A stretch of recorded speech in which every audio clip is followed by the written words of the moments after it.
Fala, gente, o número só vem através das pessoas.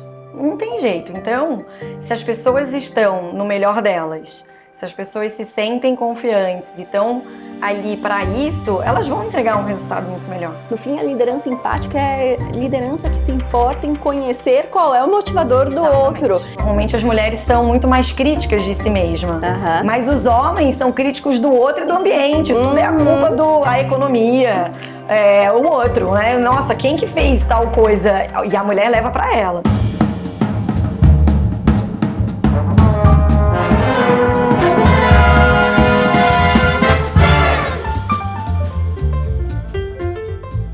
Você já teve a sensação de que, se não estiver sempre ocupada, alguém vai perceber? Como se a sua carreira fosse uma maratona silenciosa onde o prêmio é chegar exausta e mesmo assim com a sensação de que ficou para trás. Tem dias que parece que a gente está numa esteira no máximo, correndo feito louca, suando, dando tudo de si, mas quando a gente olha para o lado, está no mesmo lugar. E aí surge aquela dúvida que cutuca a gente baixinho. Será que sempre estar cansada é sinônimo de estar no caminho certo? Hoje eu converso com a Letícia Rinaldi, engenheira de produção com pós em psicologia e junguiana, que tem 17 anos de experiência em multinacionais de bens de consumo no Brasil e no exterior, que ocupou posições de diretoria em vendas e marketing e atua como mentora de negócios, liderança e carreira. Na vida pessoal, Letícia é mãe dos pequenos Lucas e Sabrina, com quem realiza sua paixão de viajar o mundo através de aventuras. Vamos falar sobre produtividade que faz sentido, liderança que começa antes do crachá mudar de cor e sobre como crescer sem se perder. Eu sou Ana Seneviva, CEO da Hora Educação, e toda quarta-feira tem um episódio do Era Qual Que Me Faltava. E esse episódio é um convite para você construir uma carreira que te reconhece sem que você precise se apagar para isso. Bom, gente, faz tempo que horas trabalhadas não são sinônimo de produtividade, né?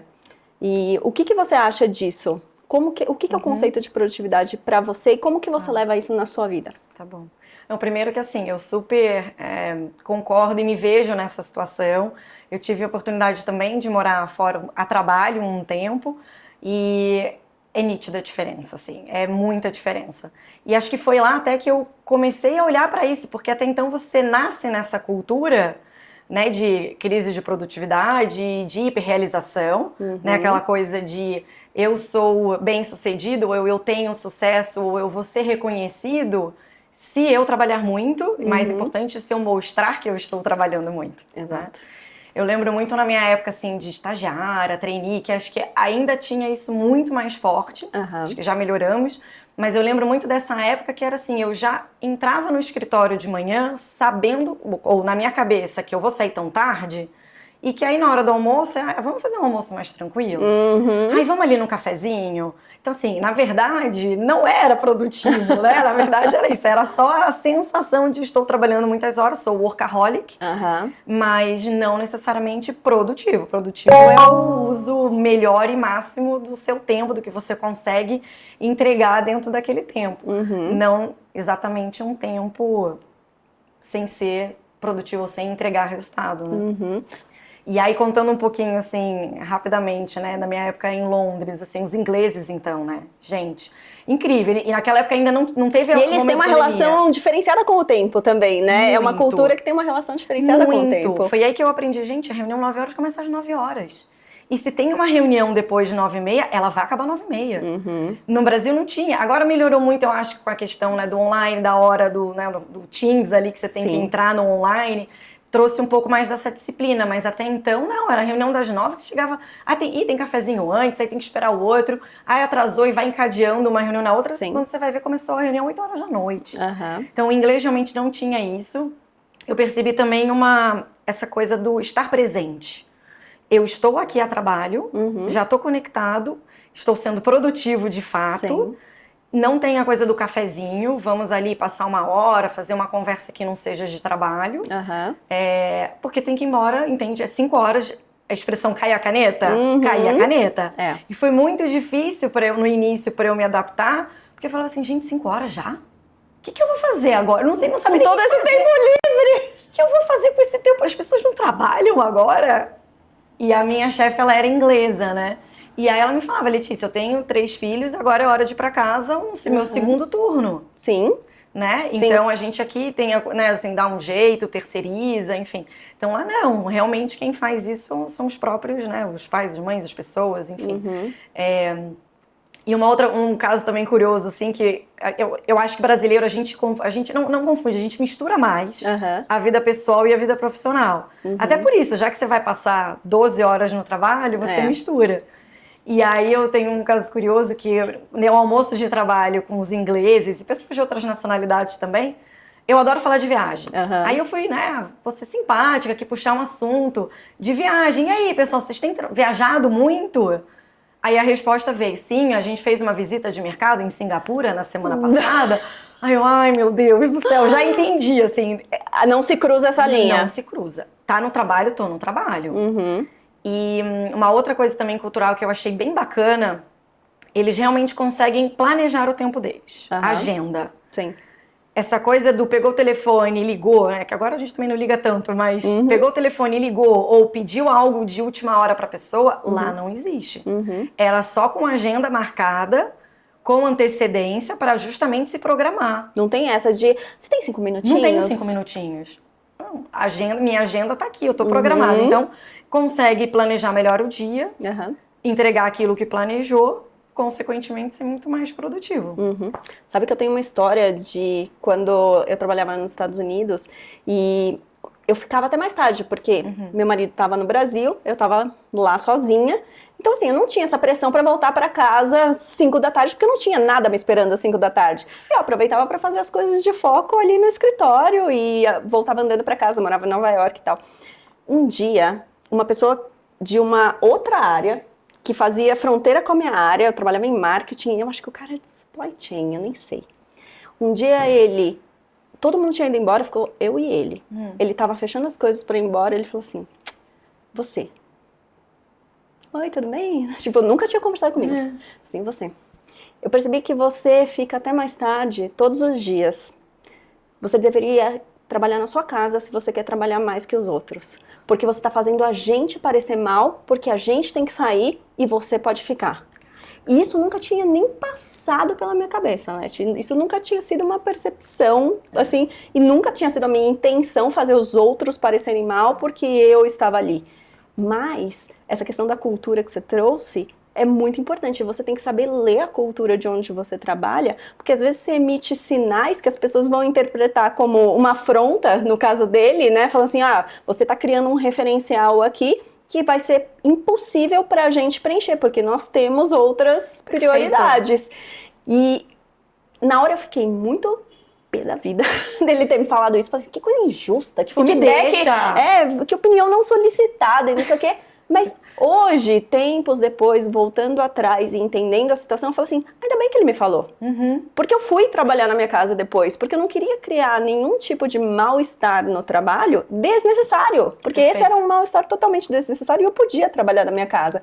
Então, acho que a forma com que ele fez não foi legal, mas eu acho importante a gente comunicar para as pessoas dentro do ambiente de trabalho qual é a cultura nossa aqui. O que a gente espera de você e o que a gente espera que seria melhor que você não fizesse. Perfeito. E corajoso ele também. Foi, super, super. Quase mandei ele embora, mas não, fiquei brincadeira.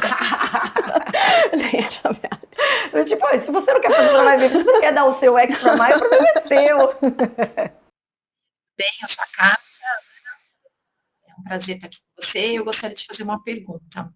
Eu trabalhei numa empresa onde eu percebi um certo encaixe entre algumas gerações, principalmente alguns profissionais eram mais jovens. Eu vou trazer aqui uma situação muito simples, tá? Só para exemplificar. Supor, se a porta do armário desse novo colaborador estivesse, por exemplo, com uma tranca quebrada, ele não poderia chamar manutenção, porque ele achava que a manutenção é que tinha que ver que a porta estava com problema. Se surgia alguma demanda fora do escopo dele, não havia abertura para colaborar. E quando alguém tentava orientar ou chamava atenção, muitas vezes a resposta era muito defensiva e até com aberturas de ouvidoria. Inclusive, isso aconteceu comigo. A minha pergunta é, como cultivar uma cultura de responsabilidade compartilhada? Que todos tenham uma colaboração genuína que vai além do seu escopo individual. Como a gente desperta em todos, independente da geração, a consciência de que estamos todos no mesmo barco e que trabalhar em equipe é mais do que cumprir tarefa, é você saber e cuidar do todo? A gente tem visto muitas discussões sobre eu faço o que está na minha descrição de cargo. Se não tiver na minha descrição no cargo, eu não faço. O que você pensa disso? Gente, difícil isso, né? Porque assim, esbarra em discussões de valores, ética, moral, enfim, porque é isso, às vezes tem regras que estão escritas e tem regras que não estão necessariamente escritas. Existem expectativas de lados, né, que são diferentes, podem ser diferentes e não são também conversadas, né? E acho que agora há pouco a gente falou um pouco disso, assim, em relação a falar sobre também, deixar um pouco claro. Então, e aí fazendo um paralelo, por exemplo, quando eu ouvi o áudio, me veio muito a parte assim de, que eu chamo de alinhamento estratégico com o time. Quando você entra numa empresa nova ou com um time novo, numa área nova, é super importante ter um primeiro momento em que as pessoas possam te conhecer o que você valoriza, o que você espera, como meio que funciona esse, né, regras do jogo, mas sem ser necessariamente regras, mas acho que expectativas e valores, e dos dois lados. Porque às vezes também esbarra nisso, ou diferenças culturais de nacionalidades, diferenças de geração, que também a gente sabe que podem ter algumas diferenças também, né? Então eu acho que assim, realmente, duas coisas. Acho que o primeiro é falar sobre, deixar claro, ter conversas. O segundo também é através do ato, né? Do comportamento. Porque você tem que ser walk the talk, né? Que a gente falava. Então, se você pensa isso, você acredita nisso, você está fazendo isso? Né? Você está dando bom dia para todo mundo, independente de qual posição hierárquica que aquelas pessoas estão? Você é a pessoa que realmente se preocupa e que pergunta como você está? Como você está se sentindo hoje? Como estão as coisas em casa? Para entender que a pessoa que está ali, ela é uma pessoa, ela não é um robô. Então, acho que através dos atos é possível trazer um pouco mais desse clima, dessa sensação, dessa expectativa. Isso aí foi a primeira coisa aqui que Não, acho que faz todo sentido. Uma outra coisa que veio na minha cabeça quando eu comecei a escutar o áudio, e no áudio falava assim, a pessoa acha que isso é uma coisa da manutenção e não dela, então ela não avisa. E eu fiquei pensando assim, será que o que está implícito aí não é assim, é fora do meu escopo simplesmente, mas tipo, é abaixo do que... Pode ser. É um trabalho mais operacional do que o que eu fui contratado para fazer, então eu não vou colocar minhas mãos nisso. Será que tem uma questão de hierarquia, de elitismo envolvida nessa seletividade? Tipo, esse tipo de tarefa eu não faço. Isso é da manutenção, isso é da limpeza, isso é do não sei o que. Será que tem um pouco disso? Pode ter, né? Pode ter. E aí por isso que eu acho que às vezes até assim, pessoas que tenham valores muito diferentes, até de uma organização, de uma empresa ou de um outro grupo, não vai se encaixar, porque tem coisas que mesmo que você fale com a sua expectativa, vai ser tão não natural para ela, que é isso que você, né, colocou aqui nesse exemplo, realmente, assim, faz sentido uma pessoa que tem esses valores e que olha as pessoas dessa forma, ou olha as coisas ao redor e fala, não, isso não é meu, tem já essa arrogância. Se é um ambiente extremamente colaborativo, talvez ela nem vá se adaptar. Para ela vai ser um esforço tão grande de tentar, de uma forma consciente, se adaptar a essa situação, que de repente nem vai, né? Nem vai. Se você fosse gestora de uma pessoa assim, que começasse a ser muito seletiva e falasse, não, olha, eu não fui contratada para fazer, você está me pedindo coisas que vão além do meu escopo, eu não tenho treinamento para isso. Como que um líder pode lidar com esse tipo de resistência quando novos desafios são apresentados para o liderado dele e ele resiste com esse tipo de argumento? Olha, acho que é uma ótima pergunta, né? E assim, acho que eu falo muito que motivação é algo que você não ensina e que você não consegue injetar na pessoa. Coloca uma injeção ali para a pessoa. Acho que quem está afim de aprender, está afim de aprender. Quem é flexível porque vê valor nessa flexibilidade, vê valor em fazer algo que está tudo bem fazer além do escopo. Eu vou aprender mais. Olha que maravilhoso, sabe? Então, eu acho que assim, acho que sempre tem que ter uma conversa, né? Mas talvez também se essa pessoa não tenha tanta força de vontade... Agora, o que eu gosto de fazer é entender o que motiva ela. Porque realmente o que motiva um não é o que motiva outro. Eu lembro quando eu fui gestora pela primeira vez, eu tinha 25 anos, super novinha. E era um grupo de vendedores que tinham filhos de 25 anos. Sim. E também eles sabiam muito mais fazer aquilo do que eu. Eu falei, nossa, como é que eu vou entrar aqui, entender essa galera, conquistar, para poder ser realmente uma líder que entregue valor, né? E aí eu acabei encontrando o meu jeitinho, que tem a ver comigo, mas que era conhecer cada um, individualmente. E ficou muito nítido para mim, eram 15. Cada um desses 15 tinha um motivador, que fazia eles acordarem para vender e ficar horas no varejo vendendo e tal.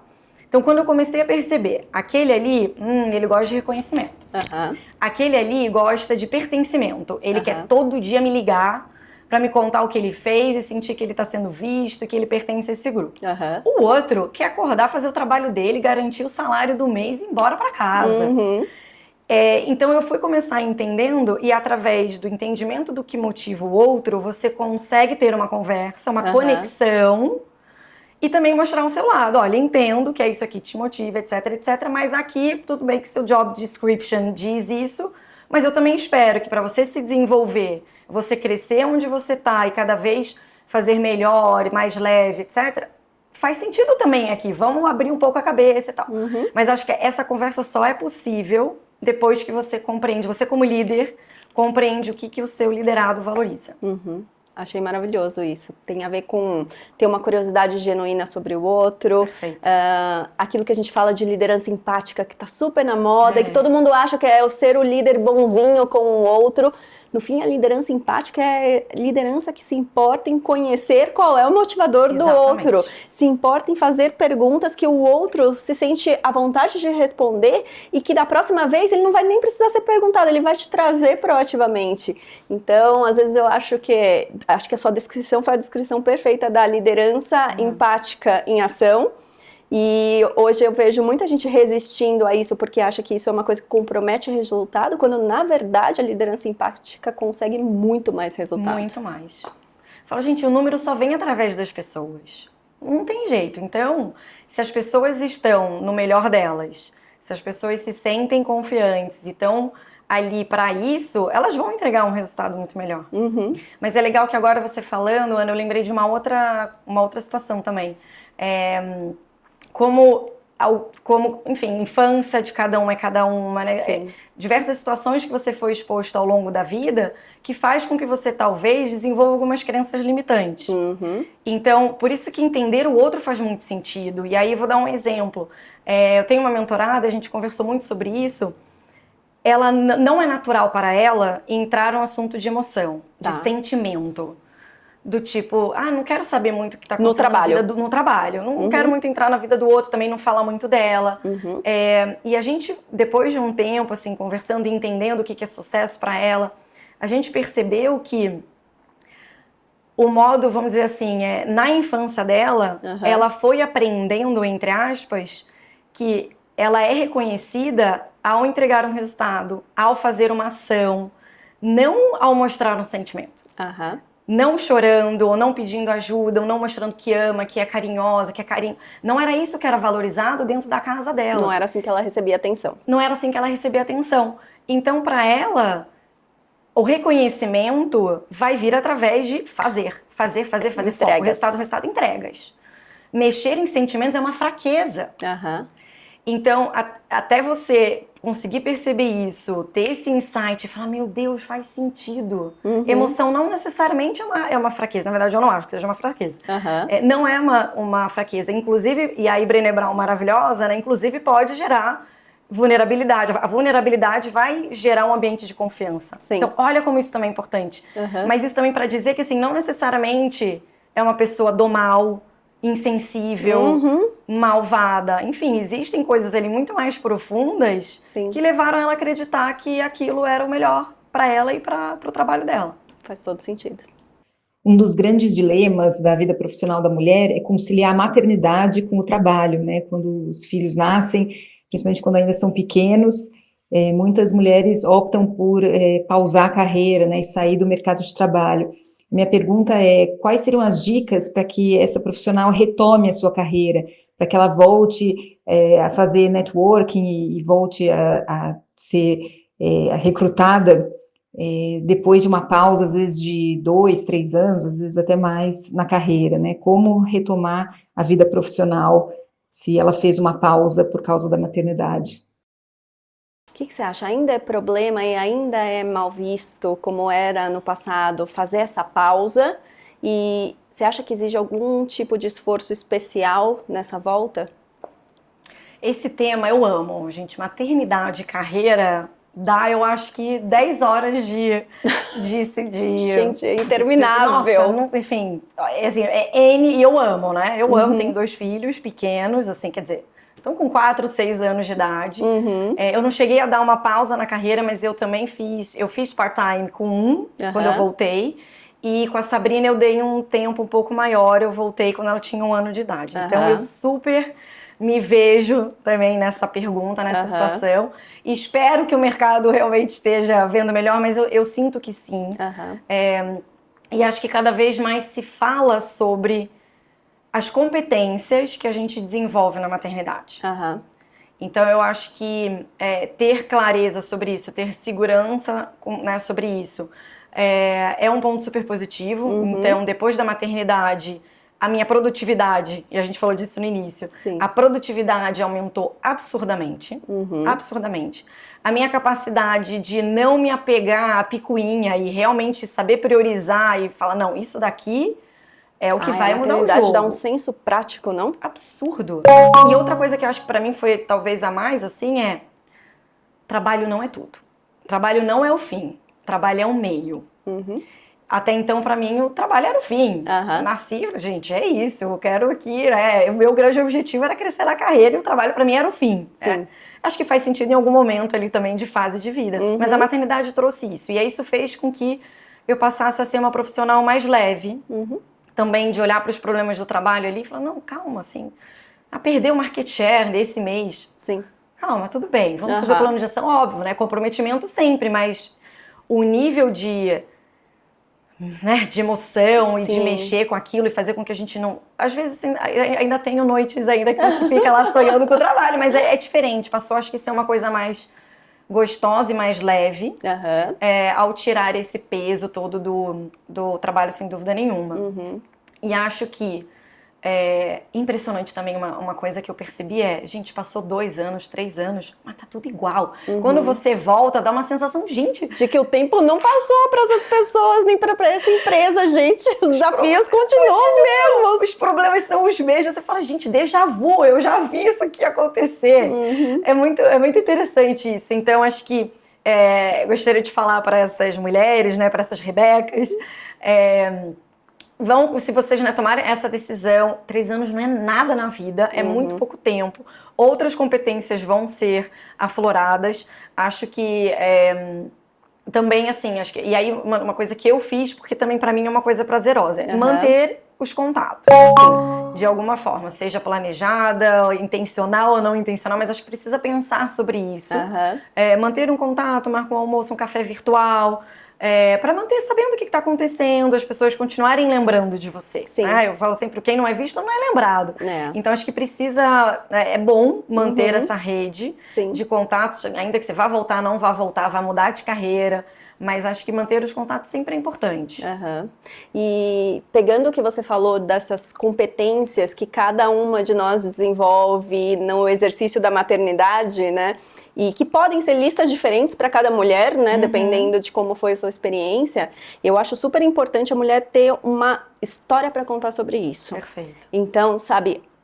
Porque óbvio que tem contras, óbvio que você tem que abrir mão de coisas para incluir esse novo papel na sua vida e óbvio que teve ganhos, porque senão ninguém faria, né? Total.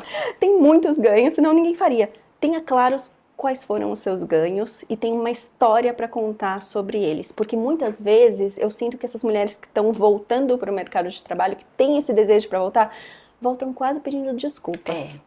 Total. Sabe? Ai, sinto muito, é que eu não aguentei, eu quis ser mãe, eu acabei tirando, querendo ficar mais tempo. Como se isso tirasse o mérito daquilo que elas já construíram no passado e apagasse tudo que aquelas foram capazes de aprender Total. sabe? Em toda a história profissional delas. Então, não tenha vergonha da escolha que você fez. Ao contrário, quando você se apresentar para as pessoas nesses networkings, nessas conversas, nesses cafés, honre a sua escolha. Eleve a sua escolha. Porque quando você contar uma história e que as pessoas vejam que você está confortável com ela, elas também vão ficar. Perfeito. Se nem você se contrataria, Exato. vai esperar que a pessoa vai te contratar, né? Exatamente. E não vai ficar falando de filho também, né? Então, muda de assunto. Exato. Traga a maternidade de uma maneira estratégica na conversa, né? Perfeito. Olá, Ana. Quem está falando aqui é a Aline. E eu gostaria de fazer uma pergunta para vocês, ouvir um pouquinho o que vocês pensam sobre a masculinidade e a perda do privilégio ali do homem.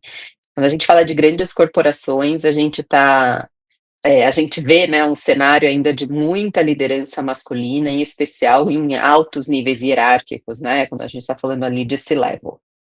E quando a gente traz, pensando, né, em ações afirmativas, buscando equidade, isso pode ser visto muitas vezes pelo homem como uma perda, né, daquele privilégio dele. Queria ouvir um pouco de vocês, o que vocês pensam, o que vocês já fizeram, já tem histórico, de como trazer essas ações afirmativas, dando maior espaço ali para as mulheres, para essas posições, fazendo uma sensibilidade ali, né, sensibilizando ali os homens para que não haja essa ruptura, enfim, né, com relação a essa perda de privilégios. Você, na sua carreira, você já viu boas práticas nesse sentido de como trazer os homens e fazer esse eles por elas, que tanto se repete esse slogan, mas que ainda é difícil da gente ver na prática? Nossa, Ana, acho difícil, assim. Também fui de grandes corporações e multinacionais, e eu mesma tinha os meus targets de 50% mulher e 50% homem. Já participei de vários almoços com comentários infelizes em relação a isso. Na verdade, como inclusão como um todo, diversos comentários. E em relação a práticas, eu acho que eu não consigo lembrar, assim, uma prática muito grandiosa, vamos dizer assim. Mas eu acho que a melhor prática realmente é aquela de formiguinha dentro daquelas reuniões de discussão de talento, dentro quando você vai discutir performance. E acho que ali é o momento de realmente colocar, gente, homem e mulher somos todos pessoas profissionais e que têm as qualidades e que têm as competências. Há, sim, talvez de alguma forma podemos generalizar um pouco mais as características do masculino, do feminino, são também complementares, todos nós temos um pouco, inclusive, disso. Jung já fala do ânimos e da ânima, que é o lado masculino na mulher e o lado feminino no homem. Então, assim, eu acho que é um tema, acho que ainda é difícil. Eu, como mãe de menino, penso muito sobre isso, porque eu acho realmente que essa coisa cultural, ela começa desde o início, assim. Então, por exemplo, nossa, agora eu lembrei aqui de um exemplo, né? Semana passada, assim, meu filho tem só 6 anos, mas ele, enfim, é cultura também, já começou a falar de casamento. Então ele veio falar pra mim, mamãe, eu vou casar com a Amanda, e já tem todos os planos dele. Vai construir já tem casa, noiva, gente. Tem noiva, vai construir casa e depois vai ser jogador de futebol. Ele tem todos os planos dele. E aí, eu não sei exatamente como é que foi o tema, eu fui falar alguma coisa de trabalho. E aí ele comentou assim, não, mas eu não vou precisar fazer tal coisa de casa, porque eu vou ter a Amanda. Te juro, gente, 6 anos de idade. Eu falei, não é possível. Meu queixo caiu. Eu falei, bom, não vem de dentro de casa. Porque eu e o Rafael, ao contrário, a gente se conheceu como trainee, crescemos juntos na carreira. E não é esse exemplo que eu acho que eu estou dando dentro de casa. Falei, filho, peraí, senta aqui. Vamos conversar. Conta pra mamãe, onde você ouviu isso? Da onde que veio? Não sei. Bom, quer dizer, eu também estudo, vocês sabem que eu amo Jung, e acho, assim, que tem um inconsciente coletivo, acho que todos nós nascemos de alguma forma com algumas memórias aí já pré-impressas, mas então a gente precisa desconstruir isso. Sim. Então acho que vem muito disso, e gente, se eles foram privilegiados até agora, hey, hello, né? Minha mãe fala hello, É a hora de ser justo, na verdade. A gente aqui não tá pedindo, não quero miséria, pelo amor de Deus, nem pena, nem favor. Vamos ser justos. Acho que esse pra mim é o principal. Assim. Gosto que você trouxe. Eu tava aqui pensando, não agora, em outros momentos. Eu sempre me chamou muito a atenção, dentro das organizações, a gente ter programas de liderança e programas de liderança feminina. Eu mesma fiz. Então você fala assim, programas de liderança significa que os homens precisam aprender a liderar melhor, que é algo que, em teoria, você está assumindo que eles já sabem fazer. E as mulheres precisam aprender a liderar, ainda que elas sejam mulheres. Então, isso sempre me chamou muita atenção, e eu acho que isso, colocar dessa forma, acaba sendo contraproducente e reforçando esse estereótipo que existe de que liderança é um atributo masculino. E então você precisa ensinar a mulher a liderar e você está quase falando como um homem. Então, eu gosto muito mais, eu acho assim, tem duas saídas para isso. Ou a gente ensina as pessoas a serem líderes e utilizarem de maneira intencional e estratégica qualidades do feminino e do masculino. Perfeito, também acho. Que eu acho que é um caminho muito eficiente, inclusive, né? Se colocar isso na mesa. Ou vamos ter que ter programas de liderança masculina. Porque se por um lado a mulher tem que aprender a fazer seu ponto primeiro, se posicionar, conseguir confrontar, mas mantendo a agradabilidade, porque isso aparece em estudos que é importante para que uma mulher consiga engajamento. Por outro lado, o homem líder precisa aprender a escutar, a ter curiosidade genuína sobre o outro, sabe? A ter um mínimo de empatia e escuta ativa e não impor a sua vontade por conta da hierarquia ou de uma posição cultural privilegiada. Então, para mim, é um dos dois caminhos práticos. Ou você tem programas de liderança feminina, e aí você vai ter que ter programas de liderança masculina. Maravilhoso. Né? Ou então você tem um programa de liderança onde você tem essas duas vertentes sendo trabalhadas com todo mundo. Maravilhoso. Inclusive, eu não mencionei algo grandioso como uma iniciativa, né, o programa de liderança feminina, justamente porque eu não concordo, mas eu não tinha pensado nisso que você colocou, Ana. Eu acho que é maravilhoso. E realmente a gente vê isso, esse lado, quais são o lado positivo e o lado negativo de algumas competências dos homens. Eles precisam trabalhar também. Então, né, por qual motivo a gente faz um e depois não faz o outro? E eu lembro de estar nesse treinamento em Londres, inclusive, uma semana inteira lá com a mulherada do mundo inteiro. E eu pensei, gente, mas cadê os homens? Os homens tinham que estar aqui também. Ouvindo as mesmas coisas. Ouvindo as mesmas coisas. O que é mais maluco é que realmente eu vi nesse treinamento que é uma coisa de fato que existe. Ela é geral, acho que isso é realmente, não tem tanta diferença cultural talvez, mas existe, está presente. E lembro muito quando a gente olha para algumas competências de liderança que as mulheres têm mais dificuldade de desenvolver. Isso eu acho que sim, assim como os homens têm outras que têm mais dificuldade de olhar. E acho que networking é que as mulheres em geral têm mais dificuldade. E a questão também da confiança em si, que acaba esbarrando na síndrome de impostora, né? Então, é isso. Acho que tem que ser olhado, mas quem disse que os homens não têm síndrome de impostor? Né? Exato. Quem disse que os homens não têm outros atributos, outras competências que precisam ser trabalhadas, como, por exemplo, essa liderança empática? Em geral, não tem, né? Quando olha lá para os sabotadores, né? O crítico, normalmente as mulheres são muito mais críticas de si mesma. Mas os homens são críticos do outro e do ambiente. Tudo é a culpa da economia. O outro, né? Nossa, quem que fez tal coisa? E a mulher leva pra ela. Mas então vamos colocar todo mundo na sala e falar sobre o sabotador do crítico e a gente coloca os elementos? Exato. Maravilhoso. Exato. É isso aí. Maravilhoso. Ai, gente, eu já quero lançar um programa de liderança masculina. Adorei! Vamos! Vamos juntas. Adorei. Muito boa pergunta. Adorei. Leti, essa conversa foi incrível e eu tenho certeza que muita gente que está ouvindo a gente aqui vai querer continuar essa conversa com você. Deixa para eles aqui qual é a melhor forma, o melhor caminho de entrar em contato com você para continuar essa conversa. Maravilhoso, será um prazer. Bom, vocês podem me seguir no LinkedIn, Letícia Rinaldi, e também no Instagram, @LetiRinaldi, L-E-T Rinaldi. Muito bom. Obrigada mais uma vez. Adorei, amei. Eu também. Produtividade não é sobre correr mais rápido, é sobre entender para onde se está indo. A liderança não começa com um cargo, começa com a sua postura, escuta e intenção. E integrar vida e trabalho não é um milagre, é um movimento consciente de quem aprende a gerir a própria energia e não só a agenda. Se esse episódio falou com você, compartilha com aquela amiga que está começando agora e que está sentindo o peso de ter que se provar demais. E no final do episódio tem um QR Code para você mandar a sua pergunta em texto ou em áudio e não precisa se identificar, tá? Quem sabe ela não vai ser pauta da próxima rodada. Esse foi o Era Call que me faltava e a gente se vê na próxima call.